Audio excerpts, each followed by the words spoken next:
Assalamu alaikum wa rahmatullahi wa barakatuh.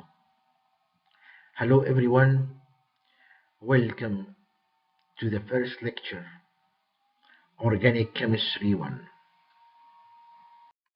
Chapter 1, a review of general chemistry, electrons, bonds, and molecular properties. Organic chemistry is the chemistry of carbon and its compounds, which are called organic molecules. Organic molecules constitute the chemical building blocks of life. Fats, sugars, proteins, and nucleic acids are compounds in which the principal component is carbon. Organic substances such as gasoline, medicine, pesticides, and polymers have improved the quality of our lives. Yet, the uncontrolled disposal of organic chemicals have polluted the environment, causing deterioration of animals and plant life, as well as injury and disease to humans. If we are to create useful molecules and learn to control their effects, we need a knowledge of their properties and an understanding of their behavior. We must be able to apply the principles of organic chemistry.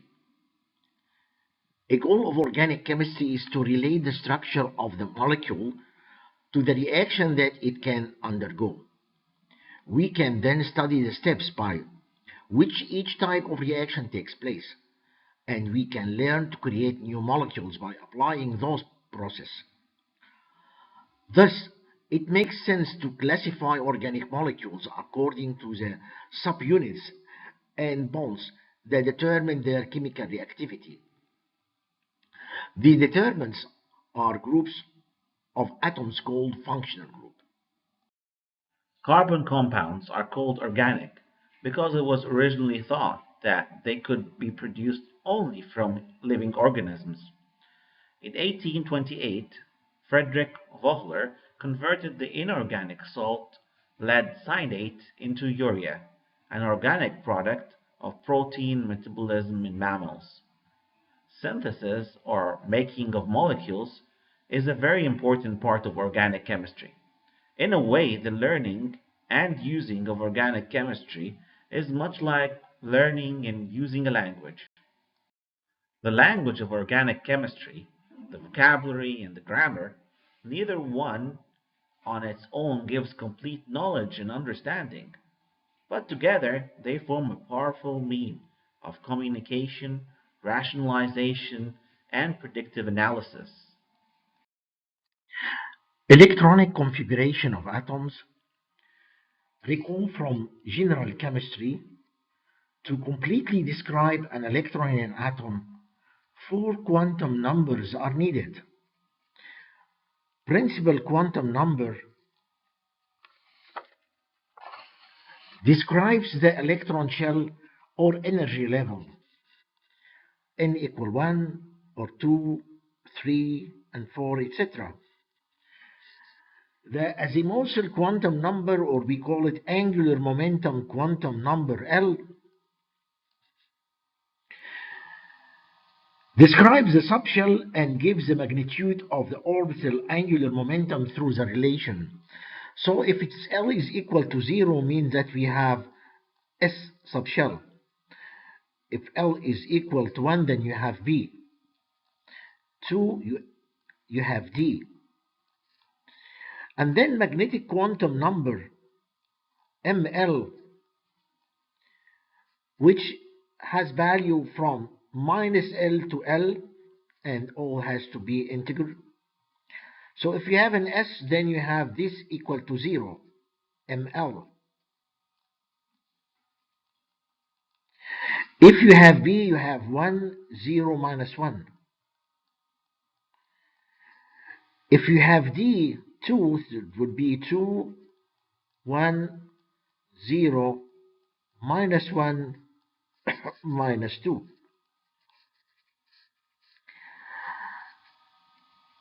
And then you have spin quantum number. Describe the spin of electrons within the orbital and give the projection of the spin angular momentum. along specific arcs. And for the electron, we have two values, plus half and minus half. Now, if we would like to write the electronic configuration, we use the Aufbau principle building up in Germany. This is saying that 1s is lower in energy than 2s, then 2b, and then 3s, and then 3b, and then 4s, and then comes 3d, and 4b, and 4b, and then 5s, 4d, 5b, 5s, etc. That's not actually exactly correct, but that's how they teach it. They teach it in the undergraduate levels.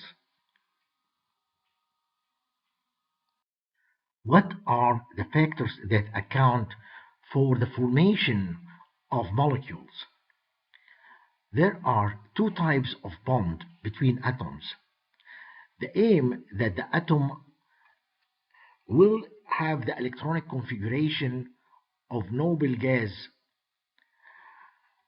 Let's see magnesium here has 2 electrons in shell 1, shell 2 has 8, and 2 electrons in shell 3. If it loses 2 electrons, these 2 electrons, it will have the electronic configuration of neon. And for magnesium plus 2, cation. Atom like silicon, 2 in shell 1, 8 in shell 2, 4 in shell 3. So, needs 4 electrons or can lose 4 electrons. It's in between. So if we have atom A and atom B, they can share electrons or they can form cation anion. Rules opposite charged attract each other and form an ionic compound. Electron spread out in space delocalization, so it is between these two. If they share, this positive charge with this positive charge is a repulsion force, but the molecule get intact together because of the what we call it attraction force between the electrons, clouds, electrons, and the nuclei. Sharing electrons, here we can get electron transfer from one atom to form a cation. If it's one electron, that will be this. If it's 2 electrons, the arrow will be that one. So if we have one electron move from here to here, it will form a cation, and here will be anion, and it will be Coulomb attraction, electrostatic interaction. Silicium, once more, has 3 electrons, 2 in shell 1, 1 in shell 2, can lose 1 electron, form lithium plus, like helium configuration, we call it a DUT. Sodium, again, here is just only 1 electron in the outer shell. It will lose it, form a cation, like neon configuration. Fluorine has 9 electrons, 2 in shell 1, 7 in shell 2, attract 1 more electron to form F anion, fluoride ion, with negative, again, neon configuration.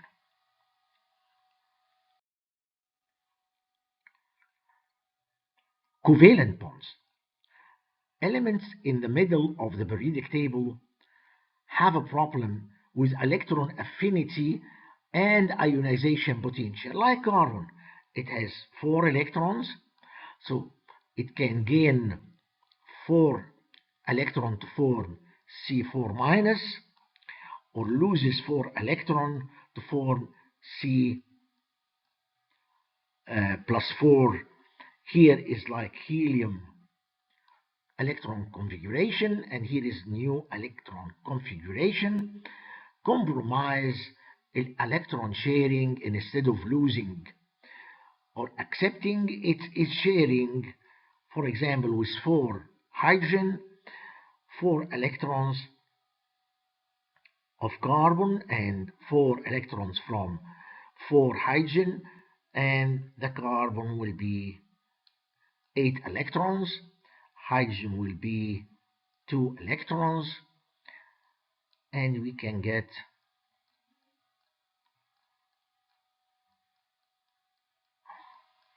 CH4.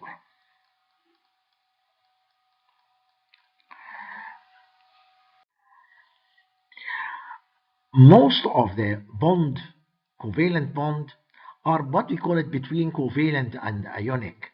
We call it polar covalent. If we have form covalent bond between A and B is more electronegative element than A, then these 2 electrons will be shifted toward B more, and B will carry partially negative and A will carry partially positive. Like hydrogen fluoride. Hydrogen fluoride, HF, but the fluorine is more electronegative than hydrogen, so these 2 electrons will be more closer to the fluorine atom, and this will be partially negative and this will be partially positive, and we call this polar covalent bond. Polar covalent bond. This is the same as HI, as CH3 fluoride, and this bond is actually polar covalent bond, partially negative, partially positive. Okay, and the electronegativity increases in this direction and decreases in this direction. So the fluorine is the highest electronegative element in the periodic table. Lewis structure. Rule number 1. Draw molecular skeleton usually given CO2, so carbon, oxygen, oxygen. That's the first thing. CF4, C, and then 4 fluorine, 4 hydrogen around it. Rule 2. Count the total number of valence electron. Hydrogen has 1, bromine has 7, carbon has 4, oxygen has 6. Rule number 3. Octet and dot. Dot for the first row in the periodic table, and octet for the rest of the element. Structure is the best if we can provide octet or dot for hydrogen around all atoms. H, we have 2 electrons. Fluorine, we have 2 electrons in the middle. Water, we have bond, bond, and the rest of electrons. As you can see here, 8 electrons.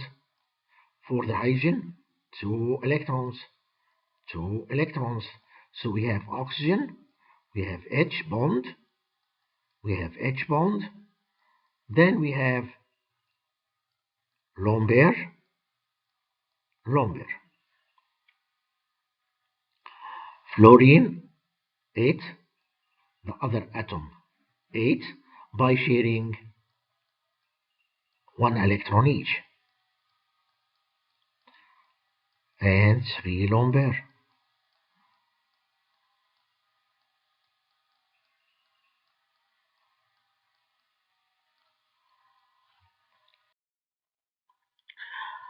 Rule number 4, take care of charge, if any. Charges occur when the formal or effective electron count around the nucleus differ from its valence electron count.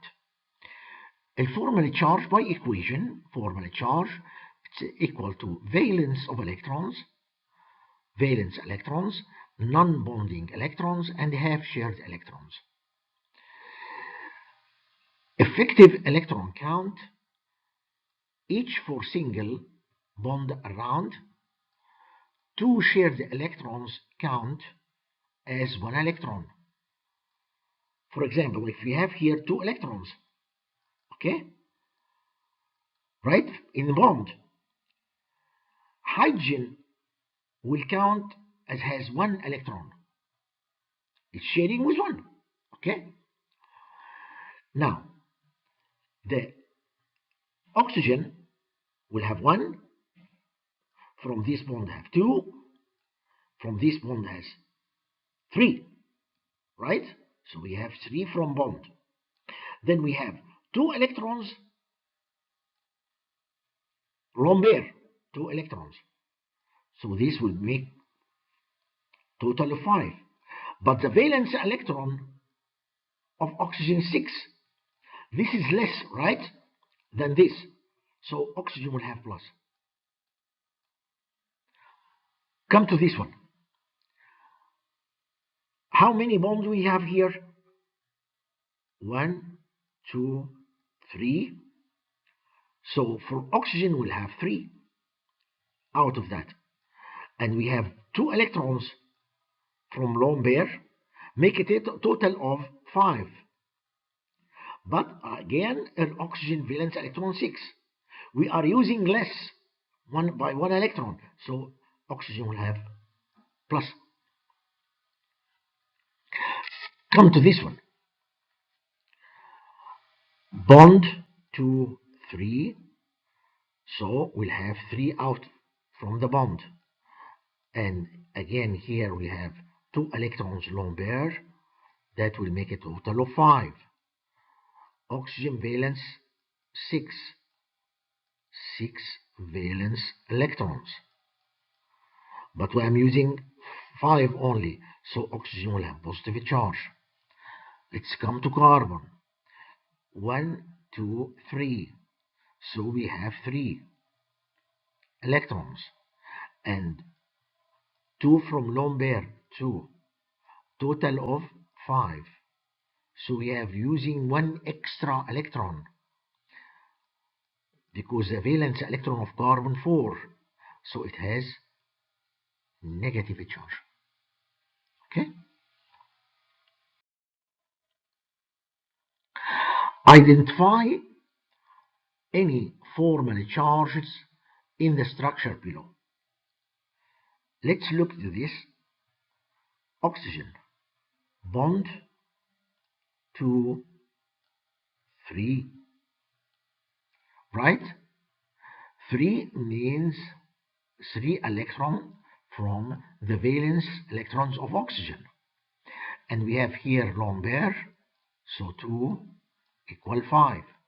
Valence electrons of oxygen 6, and I'm using only 5, so this oxygen has a formal charge of plus.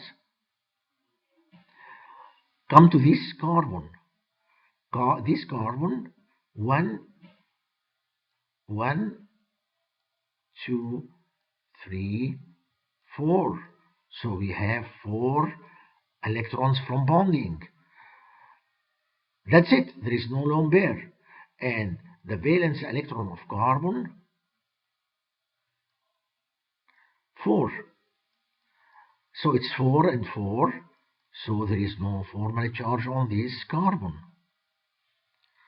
Okay? Come to this one. We have for the oxygen, bond 2, 3. We have 3. And we have 2 from lone pair, 2. So total of 5. But oxygen valence electron 6, 6 valence electrons. If 6 and I'm using 5, so this oxygen has 1 positive charge. What about this carbon? This carbon, 1 bond, 2 bond, 3 bond, 4 bonds. So 4 electrons, and the valence electrons of carbon, 4 valence electrons, 4 and 4, so there is no formal charge on this carbon. Looking for the other resonance structure, here oxygen, 1, 2 bond, so we have 2 electrons, and 1, 2, 3, 4, and 4 from the 2 lone pair, we have 6, and with the valence electron of oxygen is 6, so formally charge is 0. Come to this carbon, 1 bond, 2 bonds, 3 bonds, so we have 3 electrons, no lone pair, but the valence electrons of carbons, 4. For a valence electron of carbon 4, but I'm using only 3 electrons, so this carbon has 1 positive charge.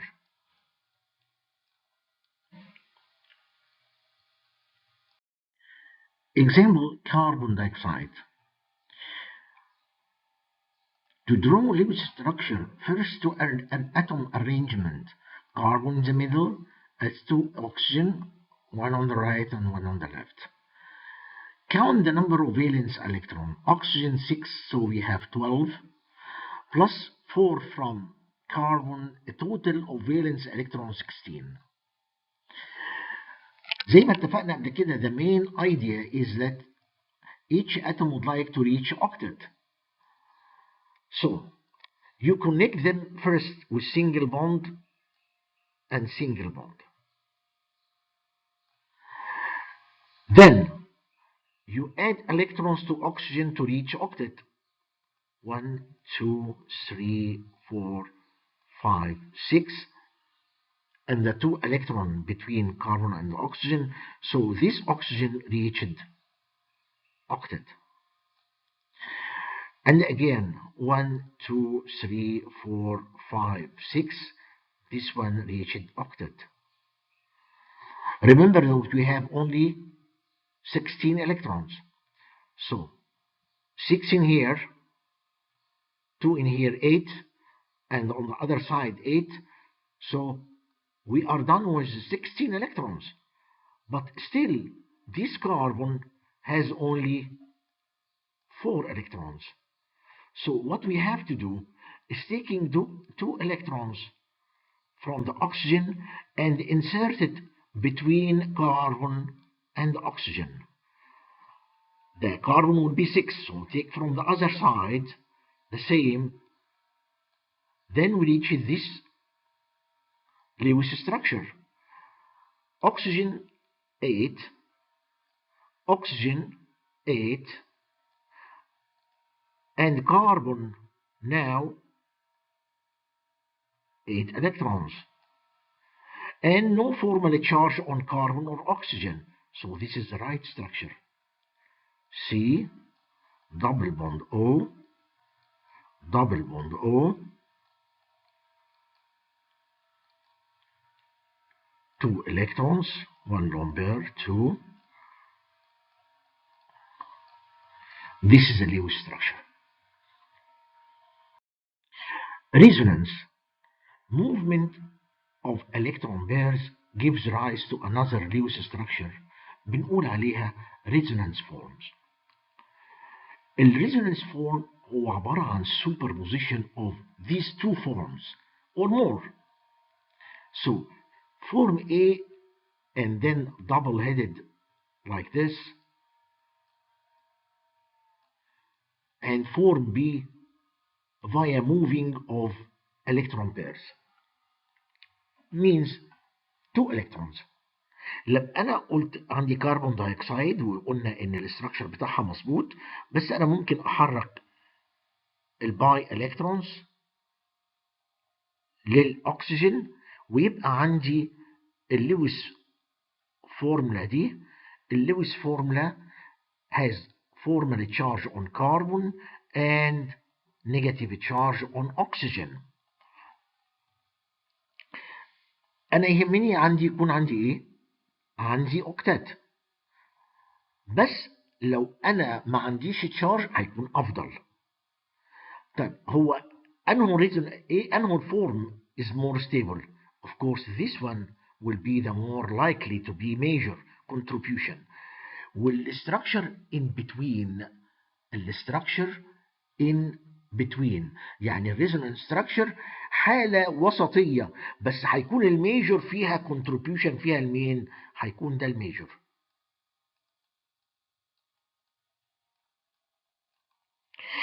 The double-headed arrow means that A and B is a single compound that is the average of both structure. The compound is said to be resonance hybrid of these two structures. Note carefully that double-headed arrow is different from the arrow used in equilibrium. Okay? This is different completely in this one.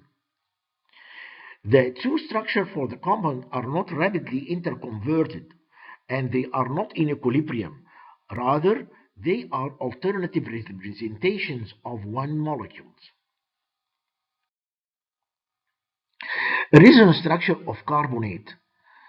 I have here resonance structure.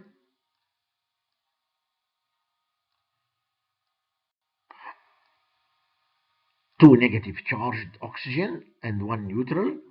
If I move lone pair to form a double bond in here and move these two electrons to the oxygen and form a negative charge on this oxygen and double bond on that one, okay, would be another resonance structure. We can do the same by moving these two electrons to form a double bond and taking this pi electron to this oxygen and forming a single bond.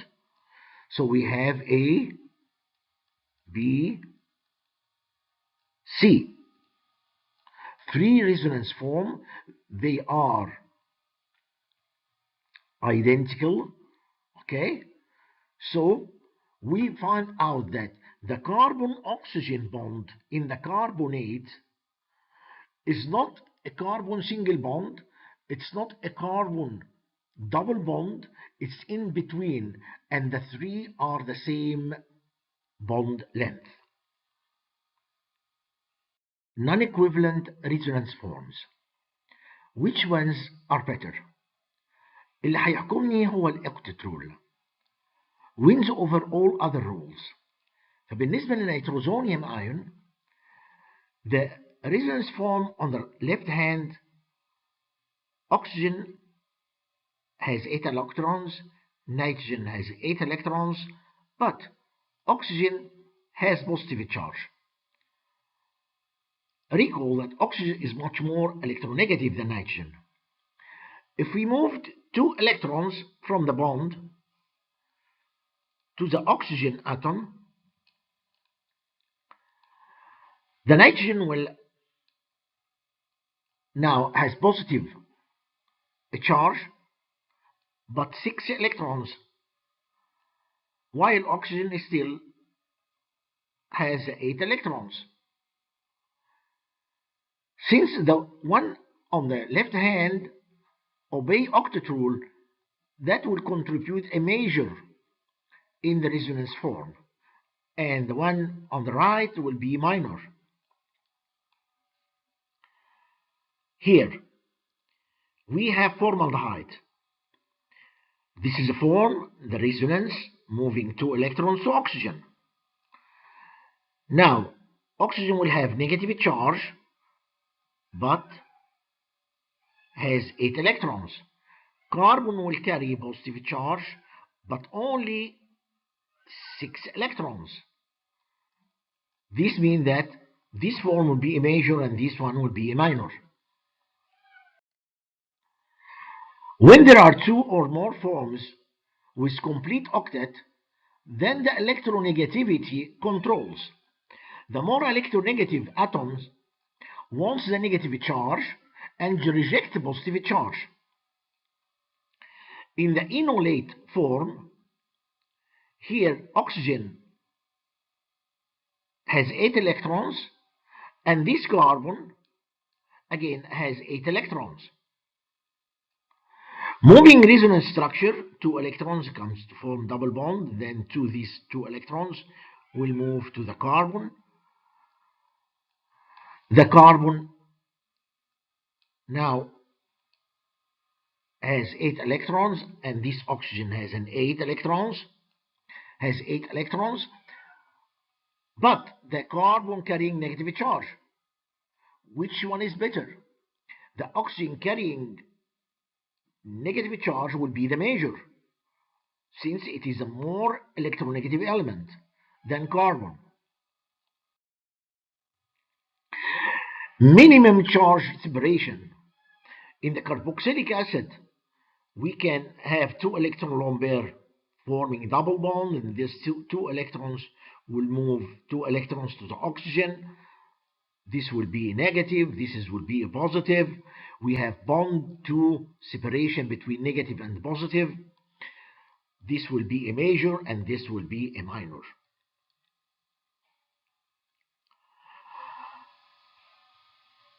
When doubt, the first rule will win, the octet rule. In carbon monoxide, we can have this 8 electrons, oxygen 8 electrons, but the oxygen have formula charge of 1 negative and the carbon 1 negative, one positive oxygen and 1 negative on the carbon. Resonance structure, this resonance structure, oxygen has 8 electrons while carbon has only 6 electrons, but no formula charges. Again, this will be the major contribution, even though oxygen more electronegative has a positive charge and the carbon, the less electronegative, has a negative charge. At this point, our first lecture comes to an end. See you in the coming lecture. Bye bye.